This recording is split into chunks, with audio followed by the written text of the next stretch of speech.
This is Hanif and today we are going to discuss some more things related to models. As you all know कि कल की class में हम लोगों ने मॉडल ऑक्सिलरी वर्ब को डिस्कस किया था, उसमें कई सारे ऑक्सिलरी वर्ब डिस्कस किए थे। तो वो जो सीरीज हमारी मॉडल ऑक्सिलरी वर्ब की थी अभी कंप्लीट नहीं हुई है, उसी को हम आगे और कंटिन्यू करेंगे। कल की क्लास में जो हम लोगों ने डिस्कस किया था उसमें जैसे कि आपका हो गया शुड है, शुड हैव है, वुड है, मस्ट को डिस्कस किए थे, और मे की हमने और कैन की कुछ कंडीशंस को डिस्कस किए थे। तो उसकी जो बची हुई कंडीशन है उसी को हम आगे कंटिन्यू करेंगे। सबसे पहले सभी को गुड इवनिंग, राधे राधे। ठीक है, बाकी सारे लोग जो है जो पहली वीडियोस को नहीं देखी है वो पहली वीडियो को देख लेंगे ताकि आज का जो लेक्चर है आपको समझ में आए। तो आप पहली वीडियो को जरूर देखेंगे क्योंकि आज का जो लेक्चर है वो उसकी कंटिन्यूएशन में है, तो उसको देखेंगे तो आपको ज़्यादा समझ आएगा। Without any making delay let's start the video. तो कल हमने कहाँ पे छोड़ा था? कल हम मे और कैन की कंडीशन को डिस्कस कर रहे थे। किसकी कंडीशन को? मे और कैन की।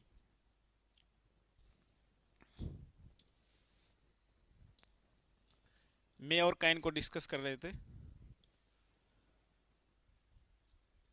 मे एंड कैन। तो मे और कैन में हमने आपको जो यूसेस कल डिस्कस किया था उसको एक बार हम रिकैप करेंगे so that you people can memorise कि क्या क्या हो चुका था और उसके बाद आगे हम कंटिन्यू कर सके।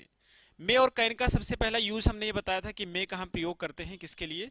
तो मे का प्रयोग किया जाता है परमिशन के लिए और कैन का भी प्रयोग करते हैं परमिशन के लिए, यानी कि अनुमति के लिए दोनों का प्रयोग किया जाता है। इस पॉइंट की हमने बात की थी, एग्जाम्पल्स भी डिस्कस किए थे। दूसरा हमने क्या किया था? दूसरा हमने बात किया था कि मे और कैन दोनों का प्रयोग करते हैं हम पॉसिबिलिटी के लिए, संभावना के लिए। ये भी पॉइंट हमने डिस्कस किया था। ठीक है, अब हम अगला जो पॉइंट बात करेंगे वो हम लेकर कैन की बात करेंगे। कैन को हम और भी कुछ जगह पे यूज करते हैं और कैन कहाँ कहाँ पे यूज करते हैं? तो जब भी हमें बात करना होता है कैपेबिलिटी के लिए या एबिलिटी के लिए, तो जब भी हम कैपेबिलिटी की बात करेंगे या एबिलिटी की बात करेंगे वहां पर भी कैन का प्रयोग किया जाता है। तो अगला जो पॉइंट हमारा होगा वो किसका होगा? कैन का होगा। ठीक है, तो केवल हम कैन को लेकर चलेंगे। तो कैन को हम कहाँ कहाँ पे यूज करेंगे?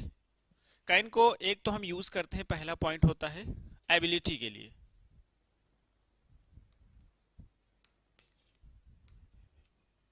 एबिलिटी यानी कि योग्यता।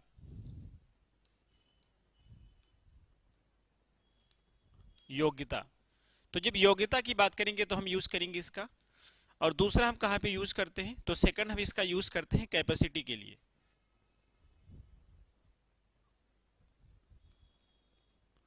कैपेसिटी की हिंदी मीनिंग होती है क्षमता। क्षमता दोनों में डिफरेंशिएट करें, कैसे करेंगे? तो जो एबिलिटी होती है, एबिलिटी वाले जो भी वर्क होते हैं वो माइंड से रिलेटेड होते हैं, दिमाग से रिलेटेड होते हैं। तो जो भी एक्शंस हो गए, जो भी हमारे पास काम होंगे जो माइंड से रिलेटेड होंगे वो एबिलिटी में आ जाएंगे। दूसरा है कैपेसिटी। कैपेसिटी ये होता है, ये मैन पावर की बात करता है, स्ट्रेंथ की बात करता है, पावर की बात करता है। तो जो भी ताकत या स्ट्रेंथ से रिलेटेड होगा वो कैपेसिटी में आ जाएगा। ठीक है, आई होप कि ये चीज आपको समझ आई होगी। ठीक है, तो पुष्पेन जी राधे राधे।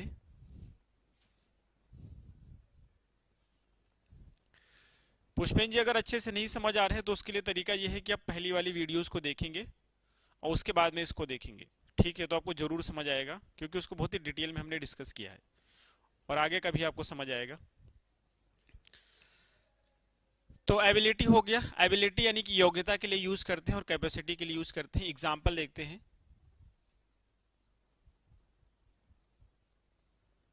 एग्जाम्पल, पहला सेंटेंस हमारे पास है और हमें कहना है कि she can solve this question.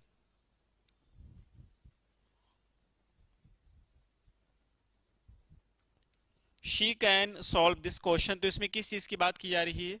Ability की बात की जा रही है, यानी कि योग्यता की बात कर रहे हैं,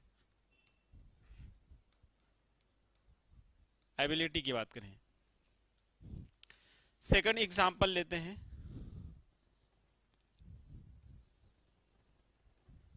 राम कैन लिफ्ट 50 kg, यानी कि राम जो है 50 kg उठा सकता है। पहले क्वेश्चन में कहते हैं कि वो जो है वो इस क्वेश्चन को सॉल्व कर सकती है, तो उसकी एबिलिटी की बात हो रही है। और सेकंड में Ram can lift 50 kg, Ram जो है 50 kg उठा सकता है, तो किसकी स्ट्रेंथ की बात हो रही है, तो ये क्या हो जाएगा, capacity.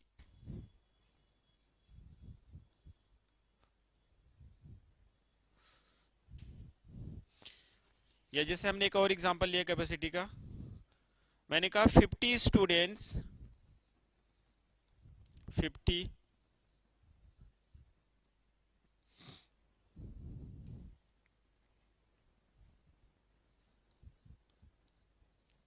50 students can sit in this hall। इस हॉल में कितने लोग बैठ सकते हैं, 50 लोग बैठ सकते हैं, तो 50 लोग की कैपेसिटी है, तो यहां भी किसकी बात करेगा, कैपेसिटी की बात करेगा। ठीक है, तो इस तरह से हम यूज करते हैं एबिलिटी और कैपेसिटी की। एक एग्जांपल और लेते हैं, जैसे हमने कहा है मोहन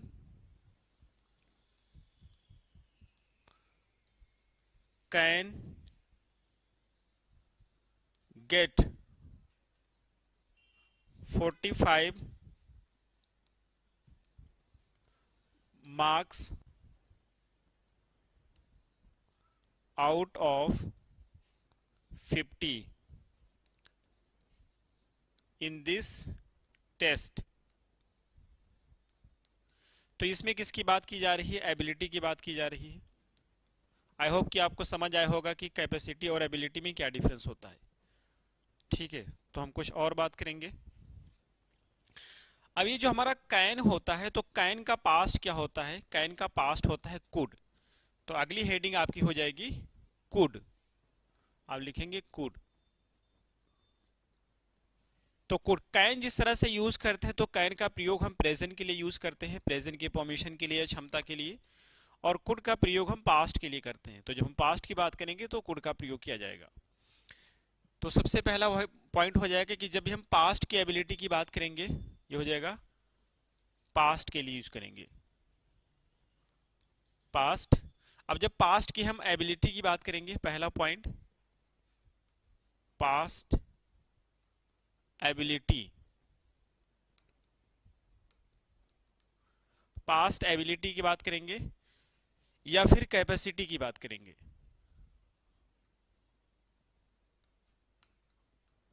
पास्ट एबिलिटी या कैपेसिटी की बात करेंगे तो उसके लिए हम कुड का प्रयोग करेंगे। एबिलिटी यानी कि योग्यता और कैपेसिटी यानी कि क्षमता।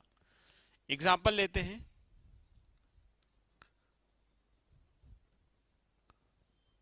एग्जांपल में हमारा फर्स्ट सेंटेंस है she could solve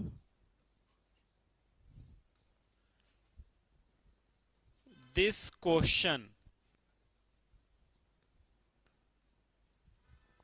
when she was in graduation।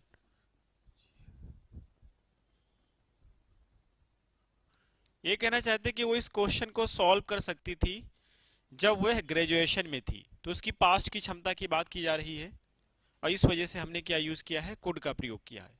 तो ये क्या हो जाएगा, एबिलिटी के लिए यूज किया गया है,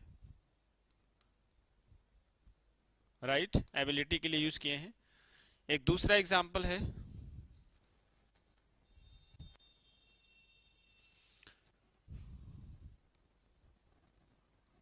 Ram could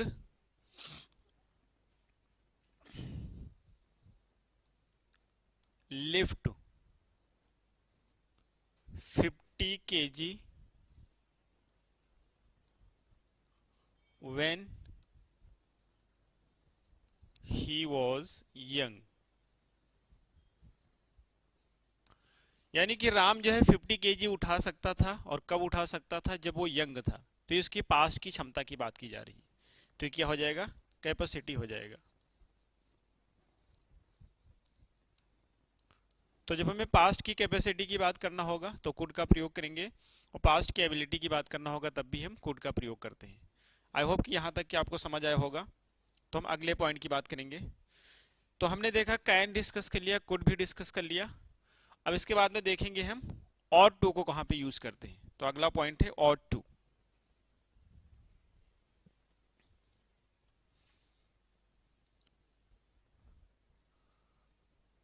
odd to, ought to की मीनिंग क्या होता है? चाहिए होता है इसके माने भी, इसके माने भी चाहिए होता है। ठीक है, ऑड टू माने क्या होता है? चाहिए होता है। इसका हम प्रयोग कहां पे करते हैं? तो पहला पॉइंट हो जाएगा, इसका प्रयोग करते हैं फॉर मोरल ऑब्लिगेशन।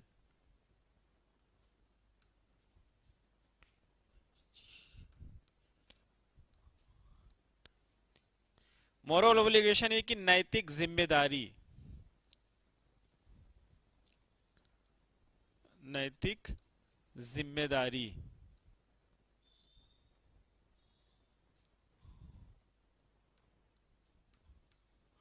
तो नैतिक जिम्मेदारी जब भी आपको दिखाना होगा, ये नैतिक जिम्मेदारी के पर्पज से हम क्या यूज करते हैं? ऑट टू का प्रयोग करते हैं। एग्जाम्पल जैसे देखेंगे, फर्स्ट सेंटेंस है we ought to obey our parents।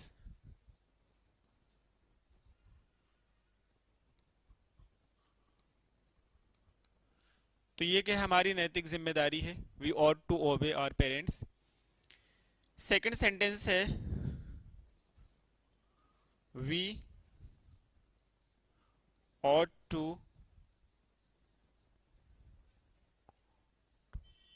save our environment।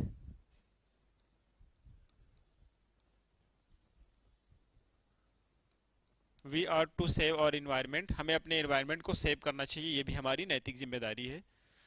तो इस तरह के कंडीशंस में हम क्या यूज करते हैं? ought to का प्रयोग करते हैं। ठीक है, अब अगली कंडीशन हम बात करेंगे यूज्ड टू की। यूज्ड टू को हम कहां कहां पे यूज करते हैं? तो आपकी हेडिंग है यूज्ड टू, यूज्ड टू। ठीक है, यूज टू को दो तरीके से हम यूज करते हैं। एक तो यूज टू का प्रयोग किया जाता है प्रेजेंट की हैबिट को बताने के लिए, एक यूज टू का प्रयोग किया जाता है पास्ट की हैबिट को बताने के लिए। तो जब पास्ट की हैबिट को बताने के लिए यूज टू का प्रयोग किया जाता है, तो वहीं पे हम वुड का प्रयोग कर सकते हैं विदाउट एनी डिफरेंस, बगैर किसी डिफरेंस के वुड का प्रयोग भी वहीं पे किया जाता है, जैसा कि हमने वुड के सेंटेंसेस में डिस्कस किया था। एक बार फिर से हम डिस्कस कर लेंगे। तो पहला पॉइंट हो जाएगा, हम कहां पे यूज करते हैं? For past habitual action. कहां पे यूज करेंगे वुड का? फॉर पास्ट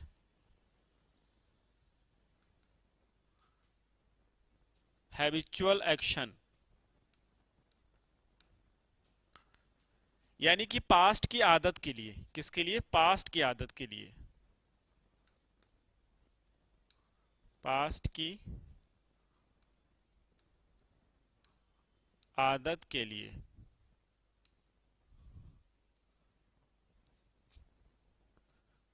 ठीक है, पास्ट की आदत के लिए। तो जो हम पास्ट की आदत की बात करेंगे तो क्या यूज किया जाएगा? यूज टू का प्रयोग करते हैं। जैसे फर्स्ट सेंटेंस है she used to do exercise,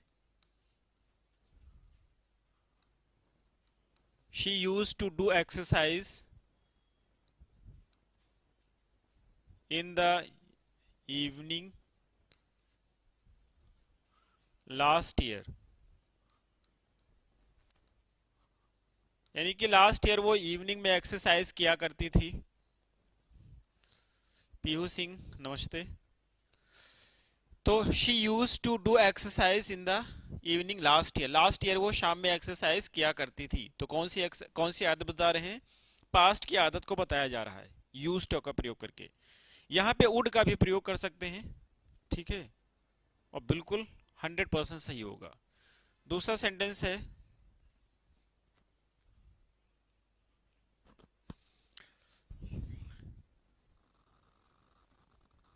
they use to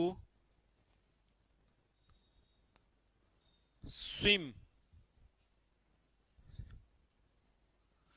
they used to swim across the river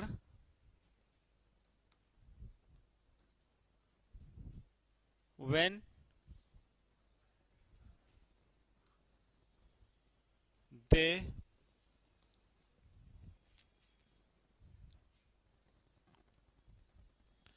they were young। यानी कि जब वो लोग यंग थे तो नदी को तैर कर पार किया करते थे। और ये सेंटेंस है, इस तरह से हम यूज करेंगे।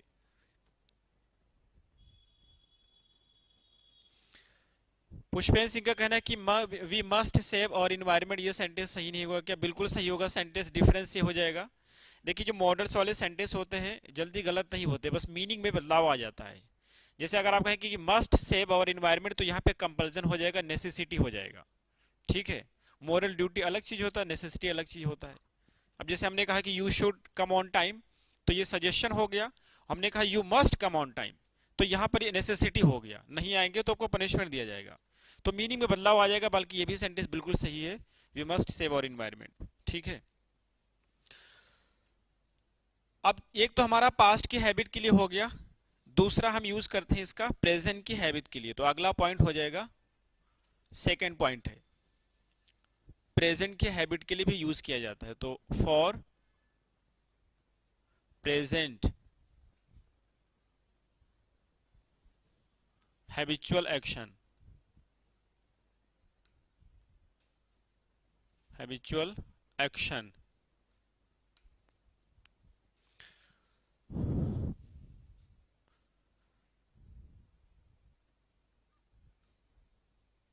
प्रेजेंट की आदत के लिए।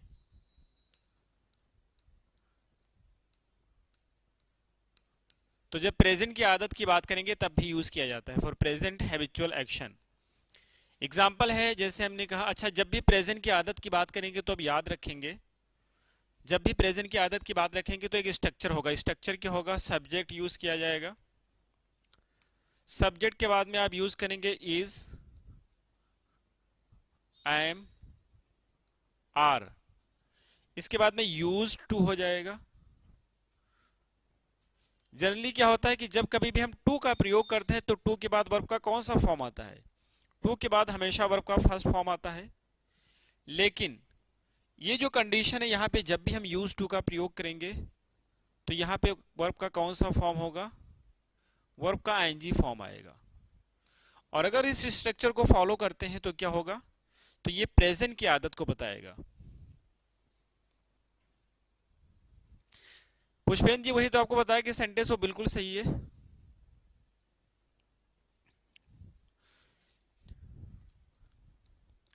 ठीक है, तो एग्जाम्पल देखते हैं। फर्स्ट सेंटेंस है, I am use to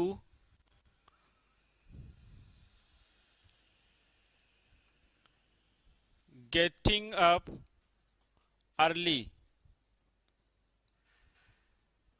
in the morning।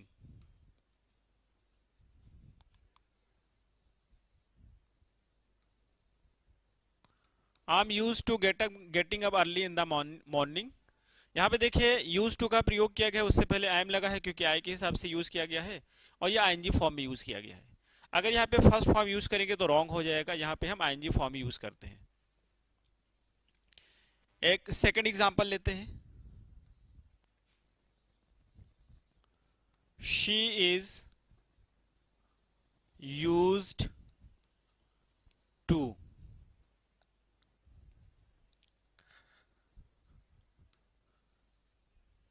Taking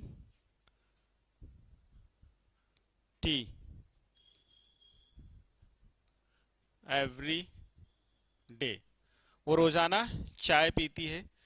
तो यहां पर भी देखिए हमने टेकिंग लगाया है, टेक लगाएंगे तो रॉन्ग हो जाएगा। She is use to taking tea every day. तो इस तरह से हम यूज करेंगे।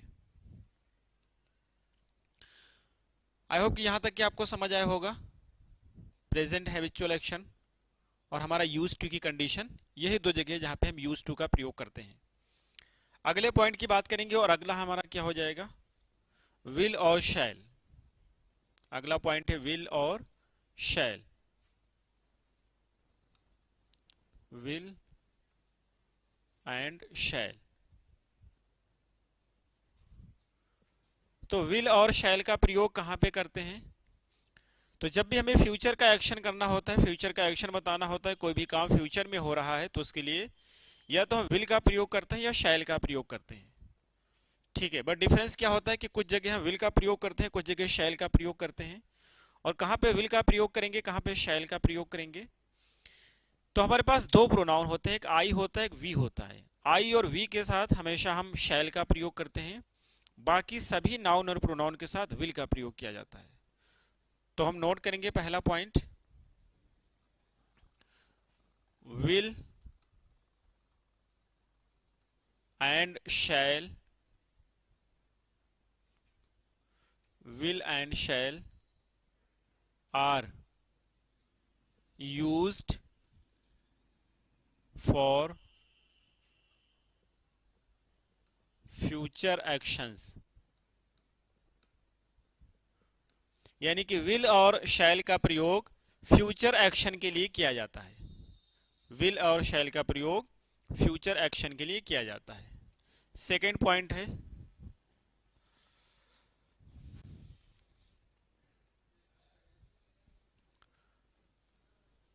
shall is used, shall is used with I and V। shall का प्रयोग I और V के साथ करते हैं। नेक्स्ट है, will is used for rest, for the rest of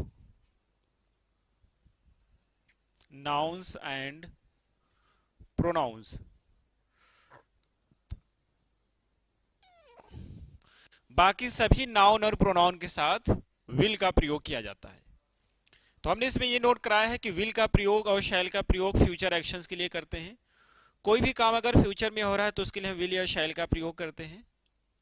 second हमने आपको नोट कराया है कि shall is used with I and we. Shall का प्रयोग आई और वी के साथ किया जाता है। थर्ड है, will is used for the rest of nouns and pronouns. बाकी सभी नाउन और प्रोनाउन के साथ विल का प्रयोग करते हैं। आई होप कि यहां तक कि आपको समझ आया होगा। तो हम एग्जाम्पल लेते हैं। पहला एग्जाम्पल है, she will go to Delhi tomorrow। She will go to Delhi tomorrow।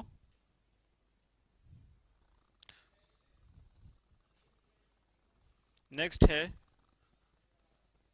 I shall meet you in the evening। I shall meet you in the evening। पहले सेंटेंस में कहना चाहते हैं कि वो कल दिल्ली जाएगी। सेकंड में मैं तुमसे शाम में मिलूंगा। तो ये फ्यूचर के एक्शन है और सभी हमने यूज किया है, विल और शैल का प्रयोग किया है। शी के साथ हमने विल का प्रयोग किया, आई के साथ शैल का प्रयोग किया। Sir V first plus ING gerund नहीं बनेगा क्या? V plus plus ING gerund ही होता है पुष्पेंद्र जी, अगर पहले सेंटेंस की बात करते हैं। हाँ, यहां पर तो इसको जेरेंड ही कहा जाता है। ठीक है, जैसे कहां पे है,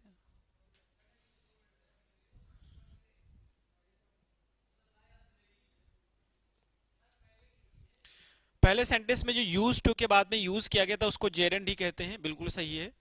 तो चूंकि हमने यहाँ पे जेरेंड वर्ड का प्रयोग नहीं किया, आप घबराते कि जेरेंड यहाँ पे कहाँ से आ गया, कंडीशनल सेंटेंस में वर्ब का पार्ट है, तो इस वजह से हमने मेंशन नहीं किया। बाकी वो जेरेंड ही होता है। ठीक है, बिल्कुल सही है, आपका आंसर है वो जेरेंड ही है। हाँ तो आए, तो यहाँ पे हम बात कर रहे थे शी के बाद हमने विल का प्रयोग किया और आई के बाद हमने शैल का प्रयोग किया। लेकिन ऐसा बिल्कुल नहीं, अपने बहुत सारे लोगों को सुनता हुआ बोलते हुए आपने सुना होगा कि I will meet you tomorrow या we will go to the Delhi tomorrow, और ये भी सेंटेंस बिल्कुल सही होता है। तो क्वेश्चन ये होता है कि जब ये सेंटेंस हमारा बिल्कुल सही होता है तो फिर ये कैसे हुआ, जब हम आई के साथ वहां पे विल का प्रयोग करते हैं वो भी सही है, तो फिर क्या ये सेंटेंस गलत है? ये दोनों सेंटेंस सही है। डिफरेंस ये है कि जब हम कभी भी बात करते हैं तो ये जो विल हमारा होता है ये सभी के साथ यूज किया जाता है। जो है मॉडर्न इंग्लिश में क्या है कि आप अब जो हम इंग्लिश यूज करते हैं मॉडर्न इंग्लिश में, इसमें चाहे सब्जेक्ट हमारा आई हो, चाहे वी हो, चाहे ही हो, चाहे शी हो, सभी के साथ हम क्या करते हैं, विल का प्रयोग करते हैं। लेकिन यदि सेंटेंस हमारा इंटरोगेटिव होगा तो इंटरोगेटिव सेंटेंस में हम केवल और केवल आई और वी के साथ शैल का प्रयोग करते हैं। तो इस चीज को हम लिखेंगे और इसके लिए हो जाएगा, नोट लिख लेंगे, note in modern English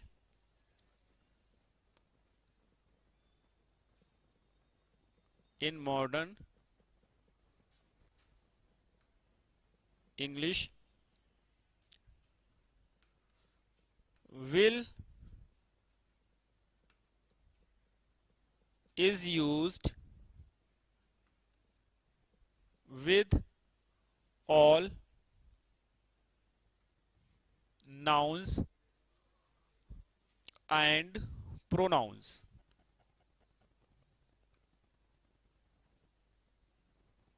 All nouns and pronouns, but in the interrogative sentence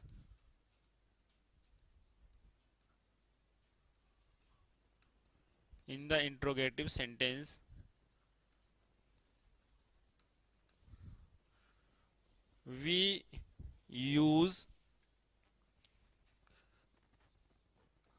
shall, या वैसे कि we use only shall,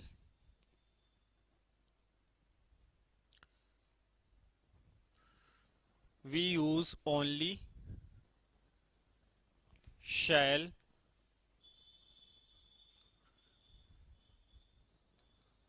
with I and we.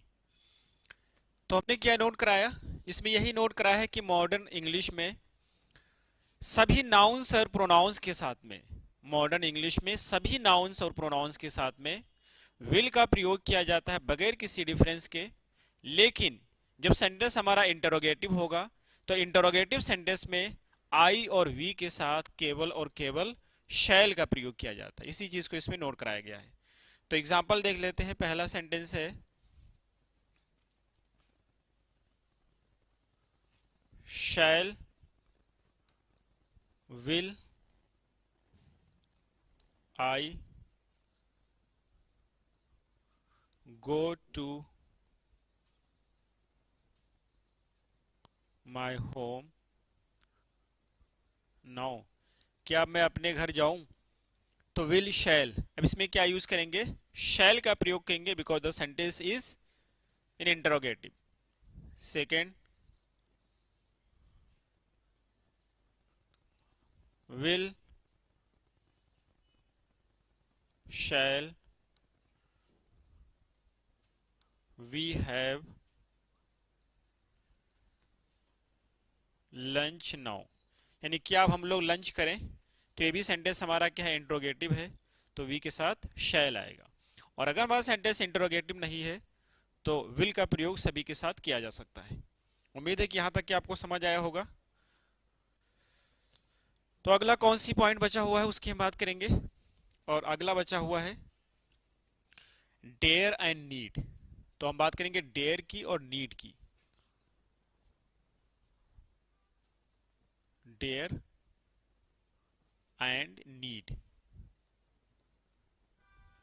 ठीक है, डेयर और नीड की बात करेंगे।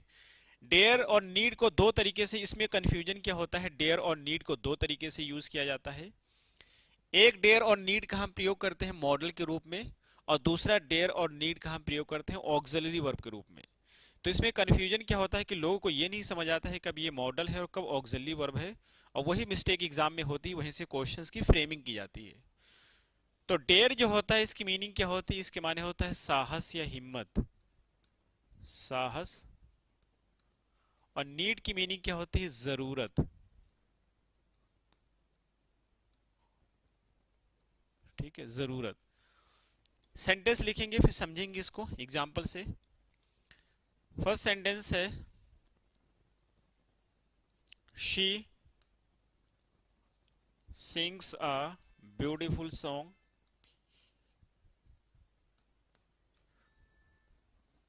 Beautiful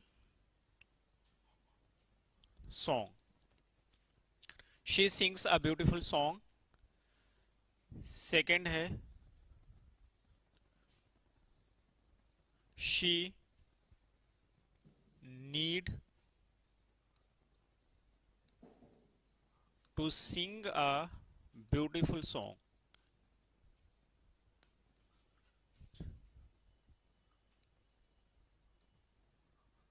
she need to sing a beautiful song. दो सेंटेंस लिखा गया है। पहले सेंटेंस में यहाँ पे नीड्स हो जाएगा।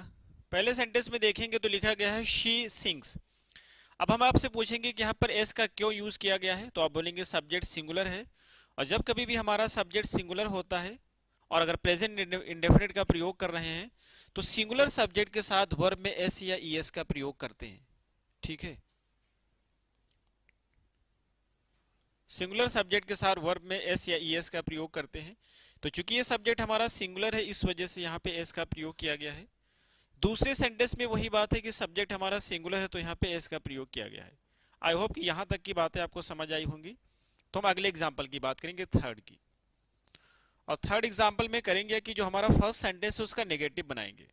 तो अब सभी को पता है कि जब भी हम नेगेटिव सेंटेंस फ्रेम करते हैं तो यदि हमारा सिंगुलर सब्जेक्ट होता है तो उसके साथ हम डज नॉट का प्रयोग करते हैं, और प्लूरल सब्जेक्ट के साथ हम डू नॉट का प्रयोग करते हैं।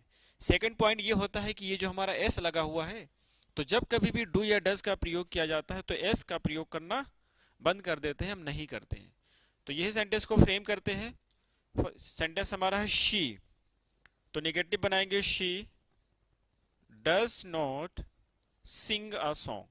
अब यहां से एस हट जाएगा, sing a beautiful song. She does not sing a beautiful song, right. अगर हम सेकंड का नेगेटिव बनाएंगे तो क्या बनेगा? तो सेकंड का हो जाएगा she does not need to sing a beautiful song, to sing a beautiful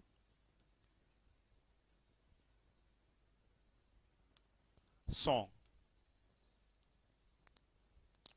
इस तरह से सेंटेंस बनेगा। तो यदि देखा जाए तो इसमें क्या है, ये हमारा ऑक्सिलरी वर्ब है, राइट। अगर इसमें हम देखें तो ये क्या है, ऑक्सिलरी वर्ब है, और यहां पे ये ऑक्सिलरी वर्ब है। ये दोनों क्या है, ऑक्सिलरी वर्ब है, ऑक्सिलरी वर्ब। और ये क्या है, मेन वर्ब है। इसको लिखेंगे मेन, मेन वर्ब, राइट। उसी तरीके से यहां पर ये ऑक्सिलरी वर्ब है और ये हमारा मेन वर्ब है। ठीक है, इसमें क्या करते हैं कि यहाँ पे जो हम यूज किए ऑक्सिलरी वर्ब की तरह, अब नीड को हम यूज करेंगे ऑक्सिलरी वर्ब की तरह। ठीक है, अब हम नीड को यूज करेंगे ऑक्सिलरी वर्ब की तरह। तो इसमें देखेंगे जो है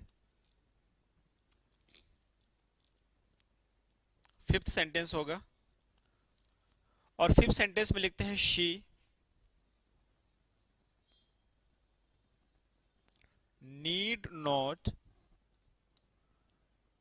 to sing a song, she need not to sing a song. तो जिस तरह से यहाँ पे हम डज नॉट का प्रयोग करके नीड का प्रयोग किए हैं, इसके बाद में हमने कोई टू नहीं लगाया है, ऐसे यहाँ पे हमारे पास क्या है, ये हमारे पास ऑक्सिलरी वर्ब है, ये हमारे पास ऑक्सिलरी वर्ब है। और जब ये हमारे पास ऑक्सिलरी वर्ब है और ये हमारे पास क्या हो जाएगा, मेन वर्ब हो जाएगा। तो मेन वर्ब से पहले कभी भी टू का प्रयोग नहीं किया जाता है, और यही यहाँ क्वेश्चन एग्जाम में बनता है, इसी तरीके से क्वेश्चंस पूछे जाएंगे।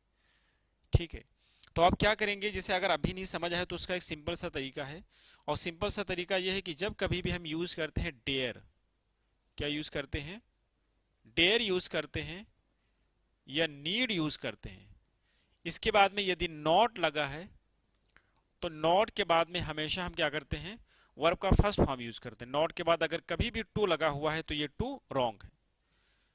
ठीक है, दोबारा समझेंगे, कभी भी हम यूज करेंगे डेयर या नीड, डेयर नीड के बाद में नॉट है, उस नॉट के बाद में टू कभी नहीं आ सकता है। तो जैसे यहां पर देखेंगे डेयर या नीड लगा हुआ था, नॉट लगा है, नॉट के बाद टू लगा था तो रॉन्ग है। एक एग्जांपल हम नीड का भी ले लेते हैं यहाँ पे, डेयर का, जैसे हमने she dare not to sing a song.